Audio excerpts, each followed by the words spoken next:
السلام علیکم ورحمۃ اللہ وبرکاتہ۔ بسم اللہ والصلاۃ والسلام علی رسول اللہ، اما بعد۔ باب التوبہ ہمارا چل رہا ہے، آج حدیث نمبر 28 ہے انشاءاللہ۔ وعن انس رضی اللہ عنہ قال، سیدنا انس رضی اللہ تعالیٰ عنہ کہتے ہیں، لما ثقل النبی صلی اللہ علیہ وسلم، جب نبی علیہ الصلاۃ والسلام بیمار ہو گئے، زیادہ بیمار ہو گئے، جعل یتغشاہ الکرب، اور آپ علیہ الصلاۃ والسلام کی کیفیت بے چینی والی ہو گئی اور آپ پر اضطراب زیادہ ہو گیا۔ فقالت فاطمہ رضی اللہ عنہا، سیدہ فاطمہ رضی اللہ تعالیٰ عنہ کہنے لگیں، وا کرب ابتاہ، ہائے ابا جان کی تکلیف۔ فقال، آپ علیہ الصلاۃ والسلام نے فرمایا، لیس علی ابی کا کرب بعد اليوم، اے فاطمہ تمہارے ابا کے اوپر آج کے بعد سے کوئی تکلیف نہیں ہوگی، کوئی بے چینی نہیں ہوگی۔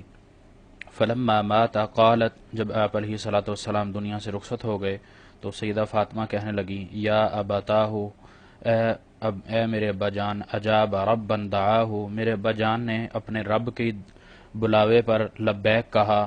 یا ابتاہ جنت الفردوس مأواہ، اے ابا جان آپ کا ٹھکانہ جنت الفردوس ہے، آپ کا گھر، آپ کا رہنا اب جنت الفردوس میں ہے۔ یا ابتاہ الی جبریل نعناہ، ہائے ابا جان ہم آپ کی یہ خبر جبریل علیہ السلام تک پہنچائیں گے۔ فلما دفنا، جب آپ علیہ الصلاۃ والسلام کو دفن کر دیا گیا، قالت فاطمہ رضی اللہ عنہا، سیدہ فاطمہ رضی اللہ تعالیٰ عنہ کہنے لگیں، اطابت انفسکم ان تحثوا علی رسول اللہ صلی اللہ علیہ وسلم التراب، صحابہ سے سوال کرنے لگیں کہ کیا تمہارے نفسوں نے یہ گوارا کر لیا کہ تم رسول اللہ صلی اللہ علیہ وسلم پر مٹی ڈالو۔ رواہ البخاری، یہ روایت صحیح بخاری میں ہے۔ اس حدیث سے ہمیں ایک چیز جو باب کے حوالے سے بھی ہے وہ صبر کرنے کی تلقین ہے، اور آپ علیہ الصلاۃ والسلام پر بھی عام انسانوں والی کیفیت طاری ہوئی، آپ علیہ الصلاۃ والسلام بھی تکلیف میں مبتلا ہوئے، آپ علیہ الصلاۃ والسلام پر بھی آخری وقت میں بے چینی ہوئی۔ اس میں کوئی شک نہیں کہ ہر انسان جب اپنے رب کے حضور جاتا ہے تو اس وقت بے چینی کی کیفیت طاری ہوتی ہے، چاہے وہ مومن ہو، اور اس کے ایمان کی حالت کے مطابق ہی یہ اس کو تکلیف کا احساس ہوتا ہے۔ اسی طرح اس حدیث سے جو ہمیں دوسری چیز ملتی ہے وہ یہ ہے کہ کسی میت پر یا کسی کی چیز کے کھو جانے پر ہمیں صبر کرنا ہے، صبر کی تلقین کی گئی ہے اور صبر کر کے ہی دکھلایا گیا ہے۔ اسی طرح بال نوچنا، رونا، اونچی آواز، بلند آواز سے بولنا، میت کو مخاطب کرنا، یا اس طرح کے جو آج ہمارے معاشرے میں موجود ہیں چیزیں، وہ ساری سنت کے خلاف ہیں۔ اس طرح کرنا سنت سے ثابت نہیں ہے۔